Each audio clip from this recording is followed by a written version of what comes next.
Welcome to the Bright Dharma YouTube channel. My name is Marjolein Jansen.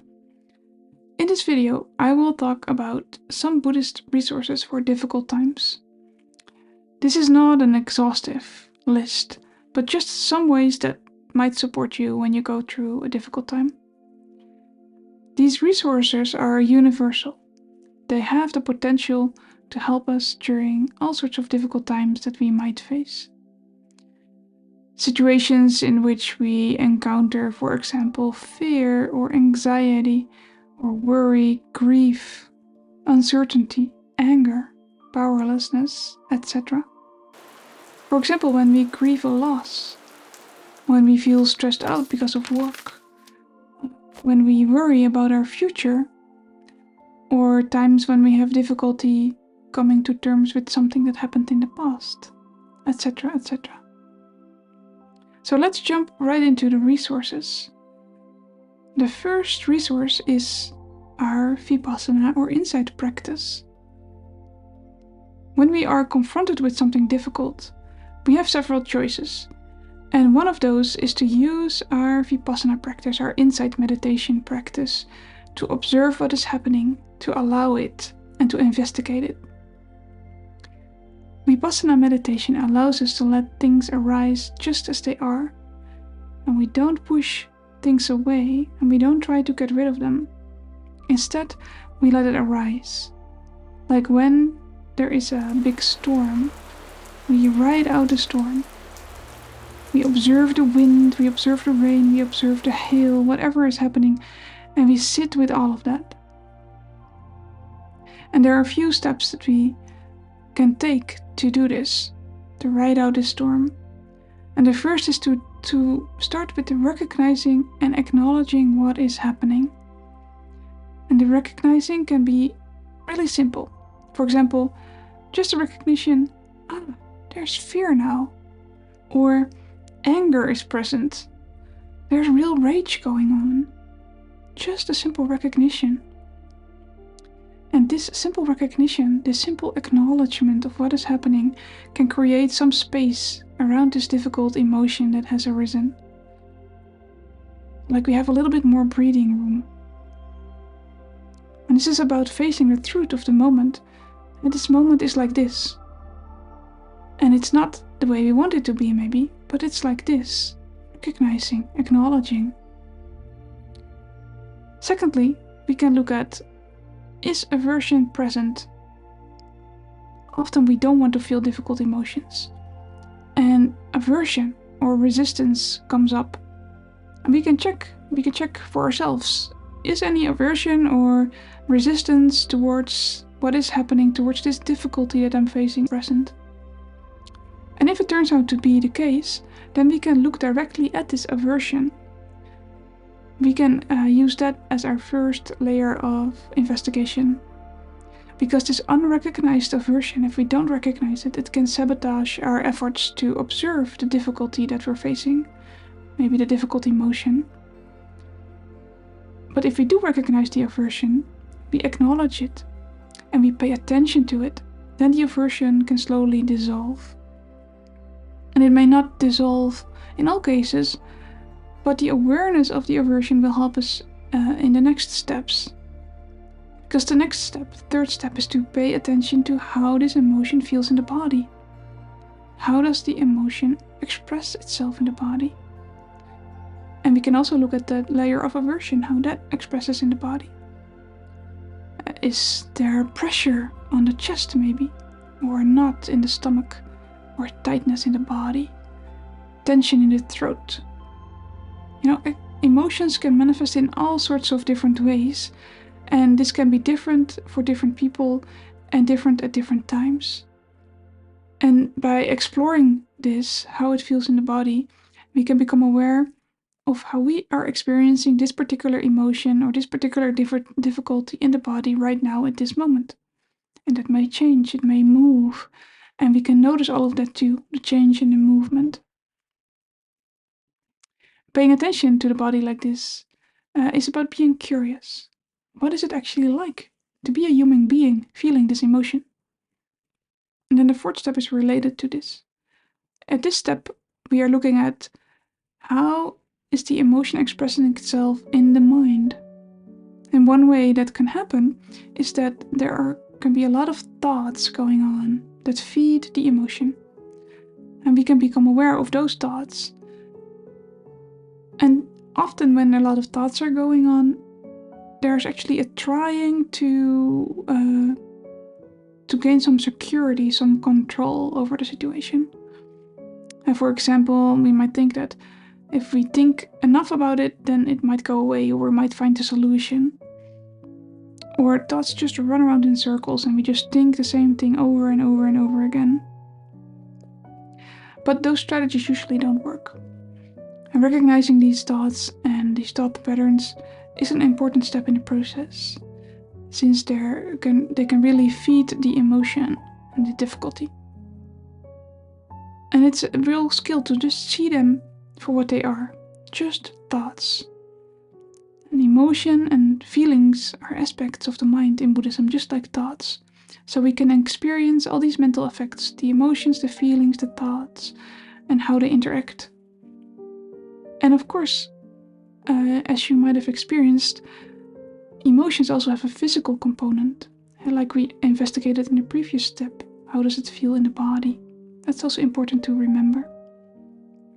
And then the fifth step of this Vipassana practice is to take a look at, do we want things to be different than they are? When we experience a difficult emotion or a difficulty in life, it's usually because we want something to be different than it really is. Or we don't want something to happen that is happening. Or we don't want something to happen in the future. For example, anxiety and fear are usually based on this thought pattern like, I don't want ... to happen. And that's just an example. Other difficult emotions have other tendencies based on wanting things to be different than they are. And we can recognize all of these, becoming aware of the tendency of the mind to want things to be different than they are, just in general. Seeing this tendency clearly can help to get some breathing room around the emotions. It can help to realize that some things are just the way they are right now, and that some things are not in our control. And some things are, of course, and then feel free to change them. But sometimes we just need to write it out. At times we can't really change it. And noticing that, knowing that, can help us to accept the inevitable.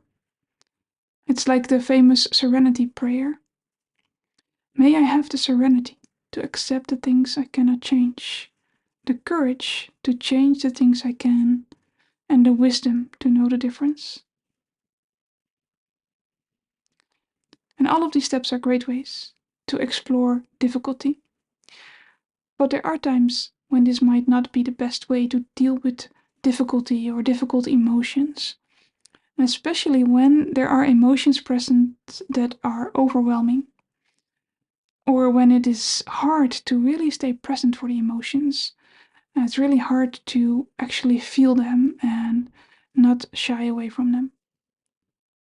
So when we have difficulty to observe them, to investigate them, then we can also use another resource.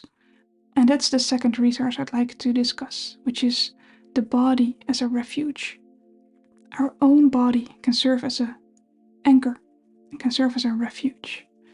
Our body is always with us, so we can always access this body. It can be a stable friend to return to time after time.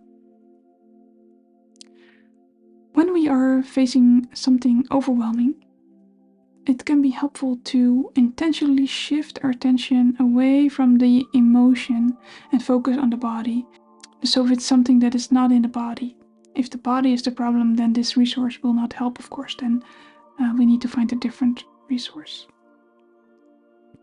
But if the body is a resource, if it's a refuge, then we can turn our attention to the body for a short time, a minute or so, but also for a longer time, like an entire meditation session of like 45 minutes or however long you're going to meditate. And focusing on the body instead of the emotion or difficult feeling gives our nervous system time to recharge. Time to detach from the emotion or feeling. Like it's as if the emotion or feeling can kind of dissolve in the background or at least soften. And it's a very skillful way of dealing with difficult feelings. It's not a sign of weakness. We don't always have to stick to our normal Vipassana practice, the observing and the being present for the emotion. But in a way, the shifting to the body is a way to be gentle and kind towards ourselves. It can be a gift for ourselves. So there are several ways to focus on the body, and I'll name 3 of those. And of course there are other ways too, but I'll go into 3 ways that we can do this. So the first one is to follow the breath. You can follow the breath in different places.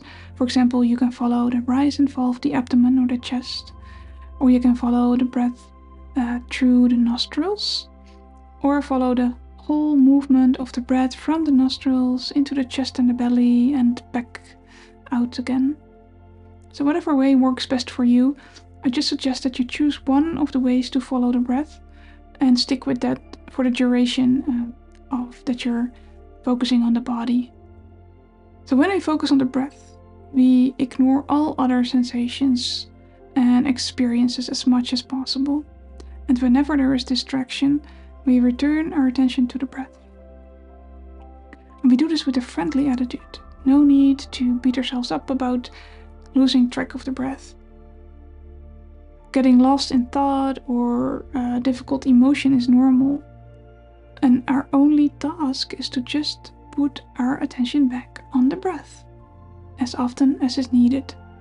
Whether that is 10 times or 100 times or 1,000 times. So that's the simple exercise, to just put the attention back on the breath over and over and over again, as much as we need. And the second way to focus on the body is to focus on the contact points of the body with the surface beneath it. And you can, for example, start at your feet, the feet touching the floor. The sensations in the feet, stay there for about 10 to 20 seconds. Then the same for the buttocks. Maybe if you're sitting, you can feel the buttocks. And you can feel your hands wherever they're positioned. Maybe they're touching each other, or maybe they're on your knees. And you can stay with the sensations there for a while. And if you're sitting on a meditation cushion, you can also include your knees that touch the mat and stay a while with the sensations there.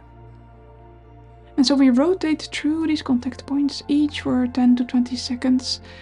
We can do that for as long as it's helpful. And of course you might also get distracted. Maybe there are thoughts coming up, or sounds, or other body sensations. And then we can just bring our attention back to the contact points with a friendly attitude. So the third way of focusing on the body is by doing a body scan. And during a body scan, we systematically go over all the parts of the body with a kind and non-judgmental attention. And we can start at the toes and move up to the head, or we can start at the head and move down to the toes. And when we do a body scan, we become aware of the sensations in the parts of the body where our attention is focused. So, for example, if you focus on the feet for a few seconds, we become aware of the sensations in the feet. And then we go up to the lower legs and focus on the sensations there, the knees, the upper legs, and focus on the sensations there, etc., etc. We go through the body like that, feeling the sensations as clearly as we can, and just paying attention to only those sensations and nothing else. So no attention to thoughts or other body sensations or sounds, etc. And of course we will get distracted also here with the body scan. And again, gently and kindly, we move our attention back to the area of the body that we recall that we were paying attention to before we got distracted. And a body scan can be really relaxing. And when we relax the body, that also has an effect on the mind, because the mind and body are connected. So relaxing the body can help relax the mind. So these are some ways to explore difficulty. And first, I talked about looking at it directly. through our Vipassana or insight practice. And recognizing and acknowledging what is happening, investigating what it feels like in the body and the mind, looking at if there's aversion present, resistance, or if we think that things need to be different than they are. And then, as a skillful means, it can sometimes be useful to connect with the body. Just so to turn our attention away from it and to turn it to the body as a refuge, a stable friend that is always there for us. And we can follow the breath, we can feel the contact points of the body with the surface beneath it, or we can do a body scan. So I hope that these resources are going to be useful for you in your meditation practice and in your life in general. And if you found this video helpful, then please consider giving it a thumbs up and consider subscribing to the channel for more content on meditation and Buddhism. May you be well.